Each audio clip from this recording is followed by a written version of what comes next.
Les saludo con la paz del Señor en este día, invitándolos como es el deseo de cada uno de nosotros que tenemos la oportunidad de poder hablar de la palabra de Dios, invitarlos a escudriñar las Escrituras, como dice la palabra, para buscar en estos tiempos tan difíciles de tanta confusión espiritual, buscar, hermanos, el camino verdadero que nos conduce a Dios.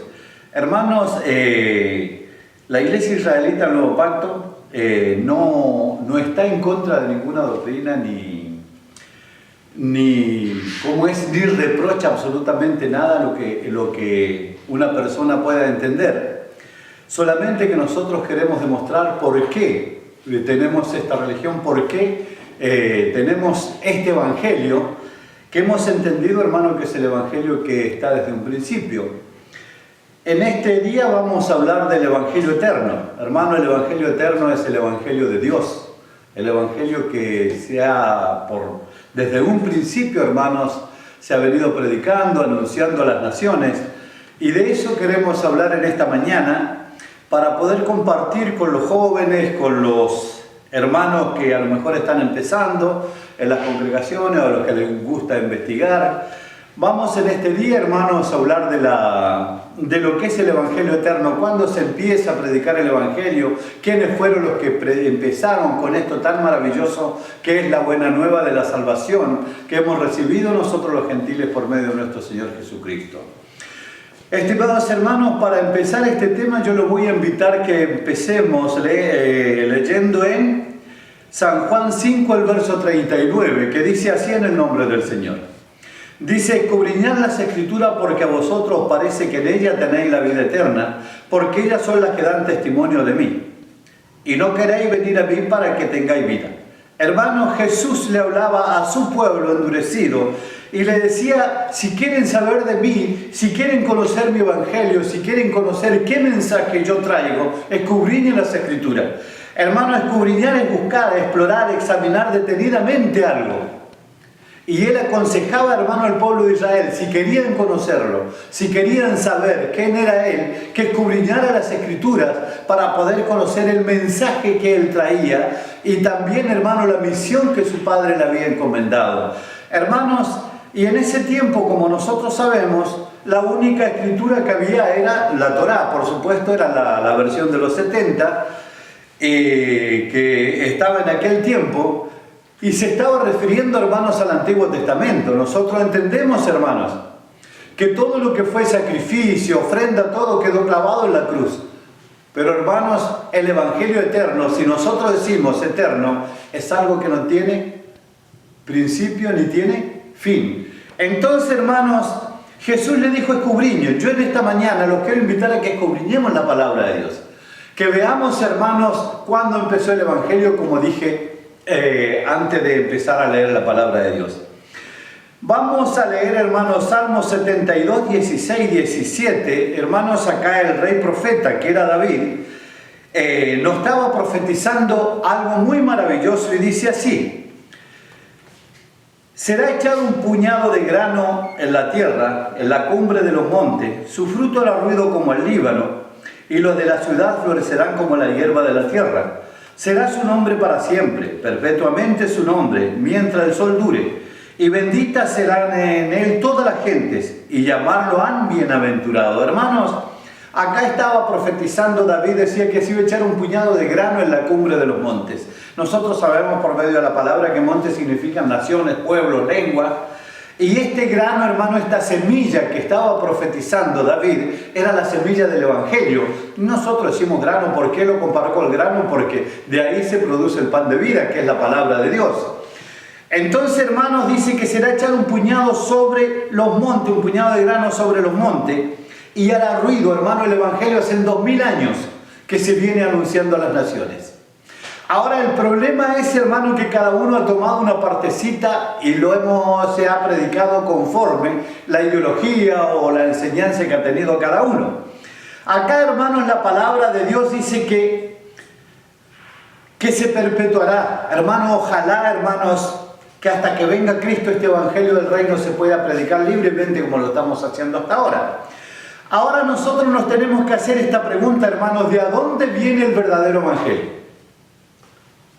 ¿Quién es el fundador? ¿Quién es el que creó el Evangelio para traernos a nosotros, primeramente al pueblo de Israel y después por medio de Jesús a nosotros los gentiles? Para esto le vamos a dar lectura a Isaías 55, el verso 10 y 11 dice: porque como desciende de los cielos la lluvia y la nieve, y no vuelve allá, sino que harta la tierra y la hace germinar, y producir y da simiente al que siembra, y pan al que come. Así será mi palabra que sale de mi boca, no volverá a mí vacía, antes hará lo que yo quiero, y será prosperada en aquello para que la envíe. Hermanos, dice que la palabra, lo que iba a venir directamente de Dios. Acá no hay intermediarios, no hay profetas intermediarios, acá no hay personas intermediarias. Acá dice que el verdadero evangelio, ese grano que iba a ser echado sobre los montes, hermano, iba a venir directamente de Dios. Y hay una parte, hermano, que a mí me ha llamado la atención siempre de este verso cuando dice: y no volverá a mí vacía, sino que hará lo que yo quiero. ¿Qué quiso decir el Padre cuando dijo, y hará lo que yo quiero? Hermano, ¿le podemos agregar al Evangelio? ¿Le podemos quitar al Evangelio? ¿O tenemos que hacerla producir y renacer en nosotros esa semilla como Dios quiere que se haga? Porque mire que nosotros a veces le buscamos muchas cosas porque nosotros, a nuestra incapacidad, nos lleva, hermano, la desobediencia a no guardar realmente la palabra de Dios. Y le buscamos métodos, ¿para qué?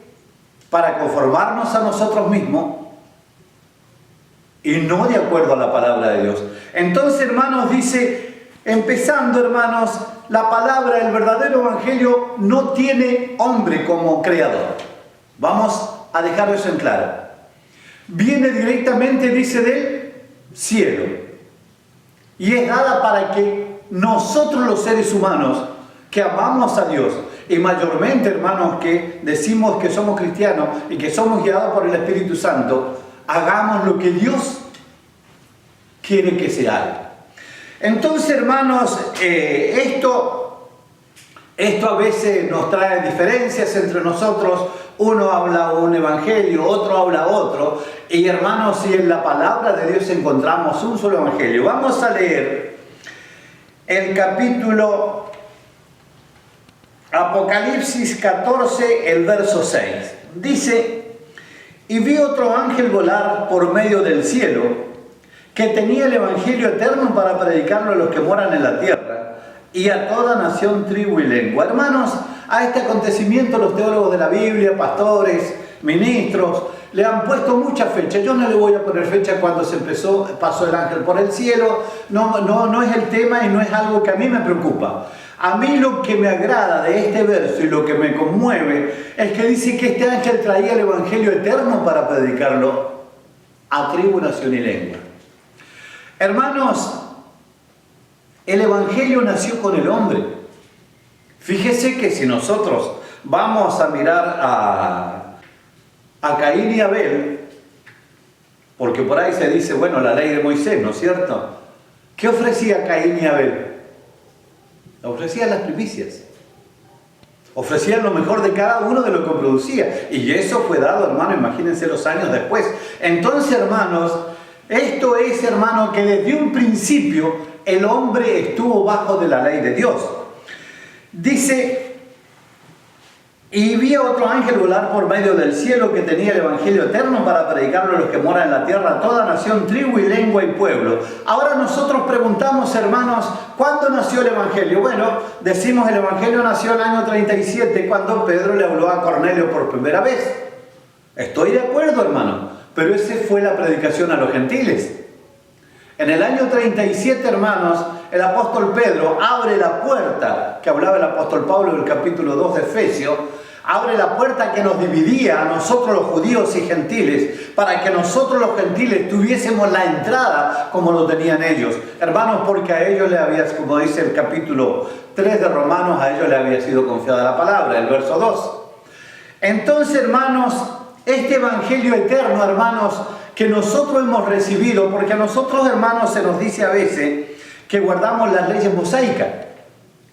Hermanos, entendemos y creemos, como dice Daniel 9, el verso 27 a 28, y 29 también, en la gran profecía de la 70 semana, dice que a la mitad de la semana se hizo cesar el sacrificio y la ofrenda. Hermano, la iglesia israelita, todo lo que va en el sacrificio y la ofrenda, sabemos que quedó clavada en la cruz. Pero no así lo que no pertenecía al sacrificio y la ofrenda. Entonces, hermano, este evangelio eterno venía ya purificado por Jesús. Se le había sacado todo lo que era ritual. Y aparece a nosotros el evangelio de la gracia, de la fe. Entonces, hermanos, nosotros entendemos esto, pero no guardamos las leyes mosaicas como se dice, sino lo que entendemos que no quedó clavado en la cruz. ¿Cómo lo vamos a demostrar más adelante? Ahora, hermanos, una pregunta. ¿Cuál fue el primer ser humano evangelizado en la tierra? Esto es muy interesante mirarlo. Lo que yo decía del año 37, si yo preguntara, Cornelio, hermano, el primer evangelizado está en la Escritura. Y dice así, hermanos, en Gálatas 3:8. Y viendo antes la Escritura, que Dios por la fe había de justificar a los gentiles, evangelizó antes a Abraham, diciendo: en ti serán benditas las naciones de la tierra. Hermanos, el primer evangelizado fue Abraham, a pesar, como digo, las leyes de Dios venían desde un principio. ¿Por qué, hermanos? Porque tenía que tener un pueblo Dios. Él sabía que toda la gente, todo este planeta no le iba a obedecer. Entonces él tenía que tener un pueblo para que le alabara, para que le glorificara su nombre. Y Abraham, hermanos, como en los tiempos de Noé, como en los tiempos de Noé, eran los únicos seres humanos justos que habían. ¿Y qué es lo que hace justo al hombre, hermano? ¿La obediencia a qué? A los mandamientos de Dios. Fíjese, si no era justo, quiere decir que estaba bajo la voluntad de Dios. No que era justo, estaban bajo la voluntad de Dios. Entonces dice: y viendo antes la Escritura que Dios por la fe había de justificar a los gentiles, evangelizó antes a Abraham diciendo: en ti serán benditas todas las naciones de la tierra. Hermanos, el apóstol Pablo habla en Gálatas, habla de las obras de la ley, de las obras de la carne. Nosotros entendemos cuáles son las obras de la ley y las obras de la carne. Hermano, la circuncisión era la obra en la carne que el pueblo de Israel tenía. Eso, hermano, cuando Juan el Bautista empezó a predicar en el río, a la orilla del Jordán, empezó a predicar, hermanos, el bautismo de arrepentimiento que venía por la circuncisión, como le dijo Pablo en Colosenses. Esa es la circuncisión ahora. Entonces, hermanos, cuando dice los profetas y la ley llegaron hasta Juan. ¿Qué ley llegó hasta Juan? ¿La ley de los 10 mandamientos o la ley de la circuncisión? Hermano, ningún profeta se levantó después de Juan el Bautista. Era el último profeta que venía a anunciar el Mesías. Porque la misión de los profetas era anunciar eso. Y cuando Juan empezó a predicar a la orilla del Jordán diciendo: arrepentidos, que el reino de los cielos se acerca, se estaba terminando la circuncisión y el sacerdocio levítico, hermanos, ya empezaba a perder fuerza y empezaba el nuevo sacerdocio en Cristo Jesús por medio del bautismo. Entonces todo esto, hermanos, nosotros lo hemos entendido, lo enseñamos dentro de la iglesia, porque vemos, hermanos, que es la base del Evangelio. Ahora, hermanos, dice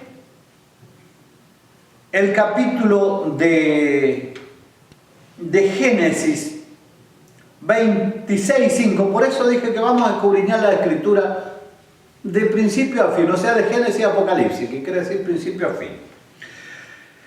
Hermanos, ¿por qué Dios eligió a Abraham? Otra pregunta, para evangelizarlo, porque acá dice que fue y lo evangelizó, y no lo digo yo, lo dice la palabra de Dios. Dice: por cuanto oyó Abraham mi voz, y guardó mi observancia, mis mandamientos, mis estatutos y mis leyes. Hermano, fíjese que Abraham aceptó, o sea, se le predicó el Evangelio, pero enseñándole los mandamientos, leyes y estatutos de Dios. Es lo que nosotros entendemos y lo que hacemos en la iglesia. Entonces, hermanos, fíjese que Abraham, siendo el padre de la fe, el amigo de Dios, tuvo que ser educado en el evangelio de salvación. Ahora, hermanos, encontramos a Abraham guardando los mandamientos de Dios por medio de la fe, como lo hacemos nosotros. Y otra pregunta surge, hermanos, que yo me acuerdo que un predicador anciano en la iglesia predicaba y decía: hermanos, ¿quién evangelizó a Abraham? Y qué linda pregunta, hermanos. Qué linda pregunta. Porque ¿saben qué dice el capítulo 14, 18 de Génesis? Dice: entonces Melquisedec, rey de Salem, sacó pan y vino, el cual era sacerdote del Dios Altísimo, y bendíjole. Y dijo: bendito sea Abraham, el Dios del Dios Altísimo, poseedor de los cielos y la tierra. Hermanos, ¿quién era Melquisedec? El apóstol Pablo lo aclara, el salmista David lo aclara, que era nuestro sacerdote eterno, que es el Señor Jesucristo. Ahora la pregunta, hermanos, ¿quién evangelizó a Abraham? El mismo que nos evangelizó a nosotros. Jesús, nuestro Redentor. Entonces, hermanos, entendemos estas cosas. ¿Y por qué, hermanos, Abraham, que sabemos que era una costumbre cananea del pan y el vino, pero por qué Melquisedec fue y le dio pan y vino a Abraham? ¿Qué significa el pan y qué significa el vino? Hermano, para concertar, para que el hombre, como dice el capítulo 6, creo que es 52, 53, hasta el 54 de San Juan: el que no come, el que no bebe mi sangre y bebe mi cuerpo, no tiene parte conmigo. Fíjese que Abraham tuvo que comer su cuerpo y beber su sangre, representado en ese vaso de vino y en ese pedazo de pan que Melquisedec le dio, para ser el padre del pueblo de Dios. Entonces, hermanos, fijémonos que Jesús está desde un principio, como dice la palabra de Dios. Él se ha encargado siempre, hermanos, de la evangelización. Nosotros, hermanos, cuando hacemos el tema del olivo de Romanos 11, hablamos de la raíz y el tronco. Y decimos: ¿quién es la raíz? La raíz es Jesús, es Cristo, porque lo dice su palabra. ¿Quién es el tronco? Es la simiente de Abraham, es Abraham, porque lo dice su palabra. Entonces, hermanos, en este encuentro se unifica el tronco y la raíz del pueblo de Dios. Qué lindo que es esto, hermano. Decir: el mismo que evangelizó a Abraham tenía que irlo a evangelizar, fue Jesús, el mismo que me evangelizó a mí. A Abraham por medio de la promesa, a mí por medio de su sangre, nos hace pertenecer al pueblo de Dios. Ahora, hermanos, dice el verso en Hebreos, y acá, hermanos, vamos a entrar a un poquito a cosas que cuestan mucho de entender y que mayormente no se aceptan hoy día dentro del cristianismo. Ahora, hermano, dice que Abraham oyó su voz, guardó sus mandamientos, sus preceptos, sus leyes. Perfecto. No vamos a entrar en detalle. Otra vez podemos hacer el tema de los preceptos, las leyes que pasaron de la cruz en adelante, pero hoy día no es el tema. Ahora, hermanos, Hebreos 11, 8, 10. Dice: por fe Abraham, siendo llamado, obedeció a salir al lugar que había de recibir por herencia, y salió sin saber a dónde iba.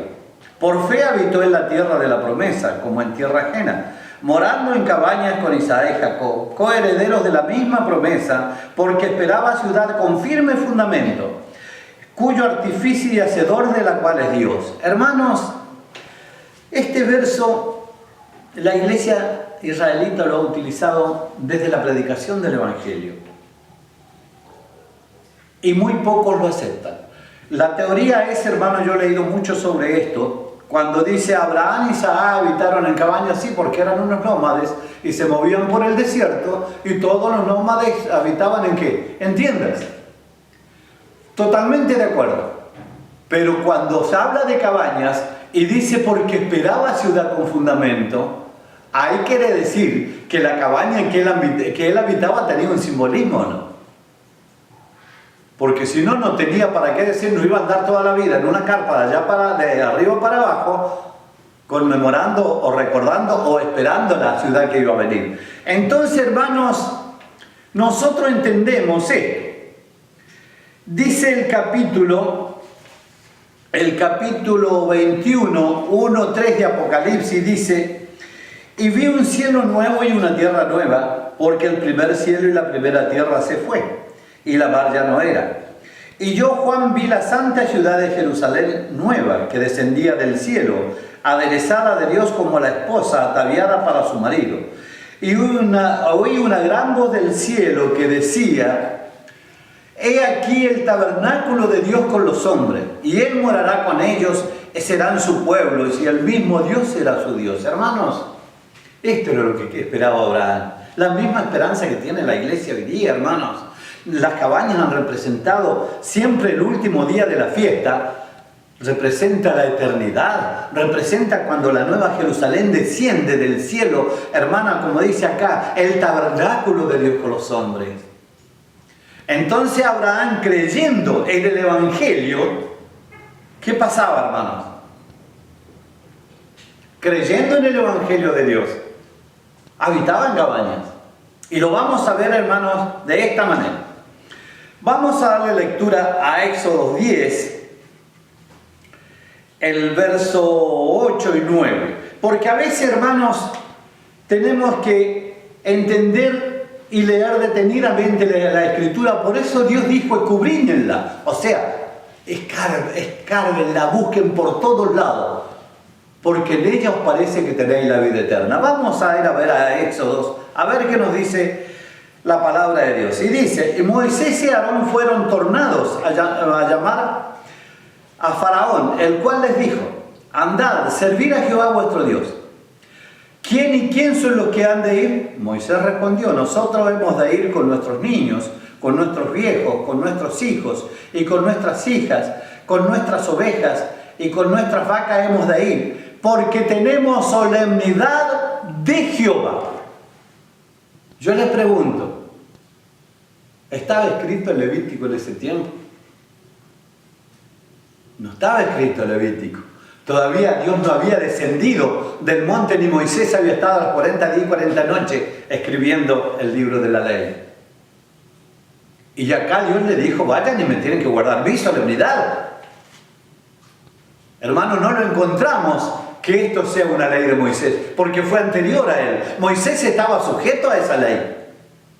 El pueblo de Israel estaba sujeto a esa ley. Entonces, hermanos, y lo más que dice solemnidad de Jehová. Hermanos, las fiestas. Yo recuerdo, hermanos, tenemos un programa acá en la ciudad donde vivo, que es General Roca, que siempre lo hacemos en una radio de una periodista amiga, y me llamaban el día del Rosh Hashanah para preguntarme, dice: ¿por qué la iglesia israelita guarda cómo es el Año Nuevo judío? Le digo, yo tengo, en ese tiempo tenía 65 años, le digo, tengo 65 años y nací dentro de la iglesia, y nunca escuché que los judíos hayan hecho un calendario. Hicieron las reglas, pero el calendario que tiene el pueblo de Israel lo hizo Dios en el Génesis 1, cuando le dio la orden a los astros. No entiendo que el hombre haya hecho ese calendario. Hermanos, fíjense que cada civilización, cada cultura que se hizo en el mundo, podemos decir así, cada imperio, cada reino, lo primero que hacía era organizarse políticamente, nombrar sus fiestas, nombrar todo lo que ellos tenían para demostrar que eran un pueblo diferente a los otros que había. Alejandro Magno, cuando entró a conquistar, ¿qué trataba cuál fue la meta de él? Fue inculcar la cultura helenística en todo el mundo, con su calendario, con sus fiestas, con todo lo que tenía. El imperio, hermanos, de Babilonia, en el año 603 a.C., 607, ¿qué hizo cuando conquistó? A imponer su religión, a imponer su creencia que tenía cada cultura. Cada nación una cultura diferente. Y el pueblo de Dios, hermanos, ¿es diferente o no? Fíjese que es diferente. Y dice que el que lo formó, ¿quién es? Es Dios. Entonces, Él le dijo, estas son las fiestas que ustedes tienen que guardar. No se le ocurrió, como dice, no, eso era Moisés. No se le ocurrió a Moisés. Acá no dice las fiestas son de Moisés. Acá dice mis solemnidades. Y eso, hermano, es lo que nos ha traído muchos reproches. A nosotros, a mí mismo me han dicho, lo leemos en internet, cuando dice iglesia israelita hay una parte que dice, vamos a contar las mentiras de la iglesia israelita. Porque esta iglesia empezó a trabajar en Chile. Hermanos, si tuviéramos que hablar de la historia de la iglesia, los invito a cualquiera que me está escuchando que lo hagamos. ¿Saben cómo? Haciendo un pequeño paréntesis, abriéndonos un poquito de lo que estamos hablando. A fines del siglo XIX, hermanos, aparecieron los predicadores de Europa, de Estados Unidos, trayendo el verdadero evangelio, predicando los mandamientos de Dios. Y el calendario sagrado. El calendario sagrado, hermanos, son las fiestas. Y esto cualquiera lo puede buscar en la historia. Y apareció en Chile, hermano, en el año 1896, 1895. Venía de Brasil, pasó por Argentina, un predicador llamado Francisco Segeser. Y él venía, hermanos, trayendo el verdadero evangelio que se había predicado en Europa, que nuestros hermanos valdenses habían predicado, que los hermanos unitarios del año 1580 al 1590 mostraban sus puntos de fe que tenía la iglesia unitaria de ese tiempo y son los mismos que tiene la iglesia israelita ahora, a pesar de que van a ser 500 años. Francisco Segeser evangelizó a Martín Ábalos en Chile. Martín Ábalos a Federico Martínez, y se empieza a predicar la iglesia israelita en América del Sur. Entonces no es como se dice esa iglesia nació de Chile y de ahí se ha empezado a predicar. No, hermanos, tenemos la historia que nos avalan que la iglesia viene de la iglesia original que había en Europa. No es el tema. Pero quiero aclarar esto porque antes de ayer creo que leía de que nosotros habíamos nacido en Chile más o menos en el año 1900. No, hermanos. Yo mismo, hermano, presenté al Ministerio de la Iglesia un trabajo que se llama Tras las huellas de la Iglesia y la Iglesia no tiene cortes. Entonces, hermanos, vamos a volver a nuestro tema. Y dice, le dijo Dios a Moisés que le dijera al faraón que ellos tenían que ir a guardar las solemnidades de Jehová. Vamos a ver, hermanos, cuáles son las solemnidades de Jehová. Levíticos 23, del 2 al 4. Dice, habla a los hijos de Israel y dile, las solemnidades de Jehová, las cuales convocaréis, santas convocaciones serán estas mis solemnidades. Hermanos, acá cuando ya se había dado la ley, pero acá Dios la dio, porque nosotros tenemos la ley de Dios podemos decir, desde Adán hasta Moisés en forma oral. ¿Cómo se transmitía la ley de Dios? ¿Cómo se la transmitieron a Abraham? ¿Cómo se la transmitieron a Noé? En forma oral. Y de Moisés en adelante, ¿cómo queda? En forma escrita, hermano. Esa es la diferencia. Pero no que la ley no existía. Entonces dice, 6 días se trabajará, el 7º día será de holganza. Será convocación santa, ninguna obra haréis. Sábado es de Jehová en todas vuestras habitaciones. Estas son las solemnidades de Jehová. Las convocaciones, hermanos, otra vez vuelvo a repetir, este es mi calendario. Esto es lo que yo dejo para mi pueblo.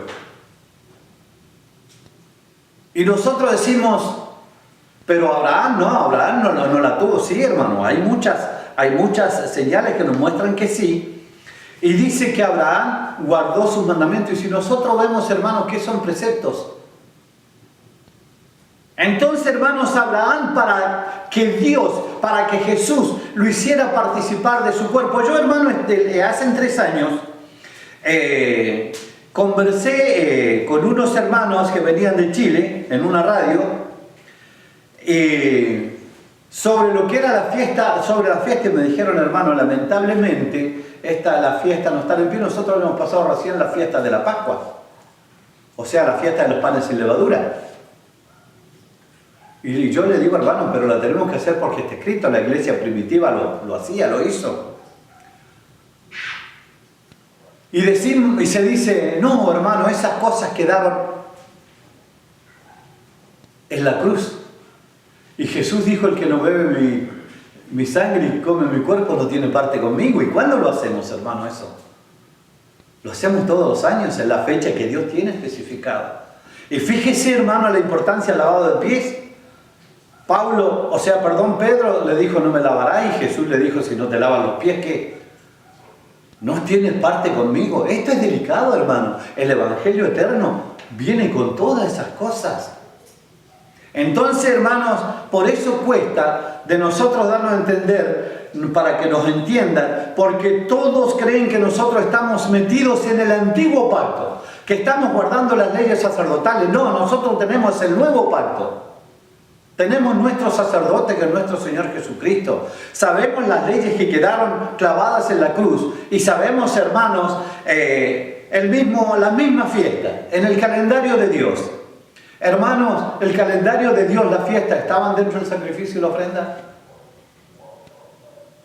El capítulo 31 de Isaías dice que si las leyes de la luna y del sol dejaran de ser, Israel dejaría de ser nación, y vemos a Israel en pie y la luna y el sol marcándonos los tiempos. Entonces, hermanos, por eso, hermanos, que nosotros hablamos de un evangelio desde el principio, pero haciendo la diferencia. Ahora, hermanos, dice las santas convocaciones, las cuales convocaréis en sus tiempos. Otra pregunta: ¿de quién son los tiempos, hermanos? ¿Son del hombre? La palabra de Dios dice que son de Dios. Entonces, hermanos, fíjese que los tiempos que Dios dejó, no hay autoridad, no hay poder en el mundo que lo pueda terminar ni borrar. En el año 1583, 1582, se cambia el calendario, se pasa el calendario gregoriano, y podemos mencionar todos los calendarios que se han hecho, hermanos, marcándonos las fiestas que tiene el mundo ahora, este año nuevo, esta Navidad. Todos los lectores bíblicos sabemos que bíblicamente esa fiesta no existe, porque estaba profetizado que se iba a levantar un poder, hermano, en Daniel 7, 23, 24, que iba a cambiar los tiempos y la ley. Pero no Jesús. Jesús no cambió los tiempos ni la ley. Dijo, no penséis que he venido a abrogar la ley ni los profetas, 5:17 de Mateo. Ni los tiempos tampoco. Hermano, para acomodar el calendario gregoriano se tuvieron que sacar 11 días del mes de octubre en esos años para que coincidiera, para poder meter los años bisiestos. Se ha hecho una barbaridad. ¿Para qué? Porque Constantino dijo, no queremos nada con los judíos ni con su calendario. Listo, todos obedeciendo a eso. Bueno, es otro tema. Ahora, hermanos, dice el capítulo de Gálatas 3, 27 al 29 o al 28, porque todos los que habéis sido bautizados en Cristo estáis revestidos. No hay judío ni griego, no hay siervo ni libre, no hay varón ni hembra, porque todos vosotros sois uno en Cristo Jesús. Y si vosotros sois de Cristo, ciertamente la simiente de Abraham sois. Hermanos, ¿qué somos nosotros? Somos simiente de Abraham. Todo el que cree en Cristo, todo el que tiene el bautismo de Jesús y el que tiene el Espíritu Santo, ¿es simiente de quién? Es simiente de Abraham. Ahora, ¿por qué estoy leyendo este verso, hermano? Me adelanté un poquito a leerlo. Si nosotros leemos el capítulo 23, 42, 44 de Levíticos, dice esto: será estatuto perpetuo para que lo guarde mi simiente, hablando de el pueblo de Dios y de la fiesta. Hermano, ¿qué es perpetuo? Es algo que no se termina. Y dice que es para que sepan los descendientes que yo en cabañas hice habitar a mi pueblo. ¿Somos descendientes de quién? Somos descendientes de Abraham por medio de Jesús. Hermanos, Abraham todo lo recibió por medio de la fe. ¿Lo sabemos? Nosotros todo lo hemos recibido por medio de la fe, por medio de la gracia. ¿Lo sabemos? Y alabado y glorificado sea el nombre de Jesús, hermano, cuando por gracia y por la fe somos salvos. Pero la gracia, hermano, quita la ley. La fe, hermano, termina las fiestas del Señor.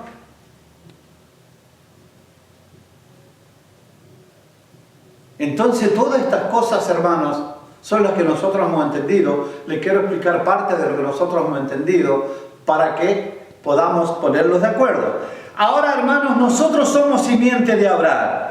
Y si somos simiente de Abraham, ¿qué tenemos que hacer? Todo lo que fue enseñado para el pueblo de Dios, que era descendiente de Abraham, es para nosotros. Dejando de lado, como dije de un principio, hermanos, todo lo que es sacrificio y ofrenda. Ahora, hermanos, para terminar el último versículo que vamos a leer. Yo lo leí un poco rápido para no tomar mucho tiempo, pero estúdienlo. Y como dijimos el otro día en el otro estudio del tiempo del fin, dejamos nuestro número, nuestro correo, consúltennos. Y vamos a seguir conversando. El último verso que vamos a leer Juan 7:16 y hasta el 18. Dice, fíjese, hermanos, lo que contestó Jesús. Dice, respondió Jesús y dijo, mi doctrina no es mía, sino de aquel que me envió. Hermanos, quise este versículo para terminar con lo mismo que decía el capítulo 55 de Isaías, que la doctrina sale ¿de dónde? Sale del Padre. Hermano, Jesús trajo una doctrina nueva para enseñarnos a nosotros. Él dice que no. Ahora, si yo digo que sí, ya creo que es problema mío. Pero Él dice así, mi doctrina no es mía, sino de aquel que me envió. El profeta Isaías lo decía, que del cielo venía esa palabra, que del cielo venía, hermano, directamente de Dios el Evangelio eterno, sin fundadores ni creadores. Entonces dice, mi doctrina no es mía, sino del que me envió. El que quisiera hacer su voluntad, conocerá que la doctrina si viene de Dios o si yo hablo de mí mismo. Hermanos, Jesús, muchos me han dicho, sí, hermano Alito, Jesús era un judío más. Pero Jesús, ¿a qué vino, hermanos? Capítulo 13 de San Juan. Dijo, ejemplos doy y ejemplos dejo, como yo hice, ¿qué dijo? Hagan vosotros, hagan ustedes también. Hermanos, vivió al estilo judío porque era un judío, pero vivió también para dejarnos ejemplo a nosotros. Fíjese que el apóstol Pablo, en el capítulo 11 de Primera de Corintios, el verso 1, dice, ser imitadores de mí, así como yo de quién. Como yo de Cristo. Y en el capítulo 24 de los Hechos, el verso 14 creo que es, dice, conforme a aquel camino que ustedes llaman herejía, así sirvo al Dios de mi Padre, creyendo todas las cosas que en la ley y en los profetas están escritas. Es lo que creemos nosotros, hermanos. Pablo predicó el sábado, Pablo estuvo en la fiesta, Pablo nos dejó porque él era imitador de Jesús. Y después dijo, conforme a aquel camino que ustedes llaman herejía. Le dijo, hablándole a los corintios. Hoy día, hermanos, también nos dicen a nosotros, no, ustedes están guardando una ley antigua. Nosotros, nuestra doctrina está basada en la ley y en los profetas. Porque es el fundamento que Pablo dijo, edificado sobre el fundamento de ¿qué? De apóstoles y profetas. Entonces, hermanos, dice la palabra de Dios, el que habla de sí mismo, su propia gloria busca. Más el que busca la gloria del que lo envió, este es verdadero y no hay en él engaño. Hermanos, qué grandes hombres que han fundado miles de iglesias en el mundo. Esto me trae, hermano, un recuerdo de un verso que leía un pastor viejo de nuestra iglesia, siempre lo leía, Jeremías 6:16, y decía, hermanos, no se olviden, paraos en los caminos, y después preguntaba, ¿qué caminos? A nosotros los jóvenes, a los caminos de la iglesia, a los caminos, a los caminos del Evangelio. Tantos caminos hay, más de 500.000 ficheros en el ministerio de culto, y preguntaba, ¿cuál es el buen camino de andar por él y hallaréis descanso para vuestras almas? ¡Qué lindo, hermanos! La senda antigua es el que empezó con Abraham. Eso es antiguo. Con el Evangelio eterno que viene desde un principio, hermanos. Ese es el que trae paz a nuestra alma. Y el que nos va a hacer algún día, hermano, también ver el rostro de nuestro Señor Jesús. Estimados hermanos, siempre lo que nosotros vamos a hablar va a ser referente a esto. Porque lo encontramos en la Biblia, otra doctrina. Tenemos muchas doctrinas, pero que han sido creadas, unas han salido de Estados Unidos, de distintos países del mundo, pero esta nosotros hemos encontrado que viene del cielo. Que viene del cielo, hermano, especialmente para el pueblo de Dios.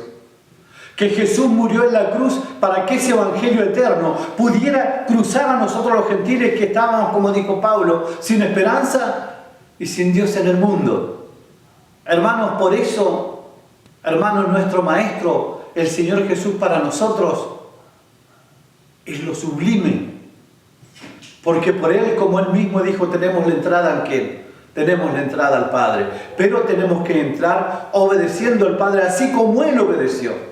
Si Él dijo, la doctrina que yo traigo no es mía, es del que me envió. Amén. Si Abraham recibió la doctrina por medio del mismo que nos evangelizó a nosotros y guardaron los mandamientos de Dios, amén. Quiere decir que estamos haciendo la voluntad de nuestro Padre Celestial.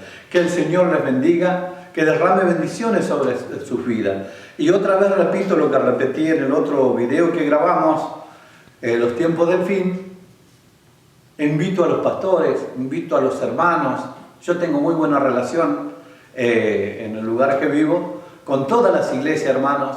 Mi trabajo me lleva a trabajar al sur. No me interesa, hermanos, de saber qué iglesia es, pero siempre en una reunión voy donde me puedo predicar, predico, ¿no? Pero nosotros lo único, hermano, que llevamos es este evangelio. El evangelio eterno, porque no encontramos en otra parte autorización para predicar otro mensaje. Que el Señor les bendiga y derrame bendiciones en sus vidas.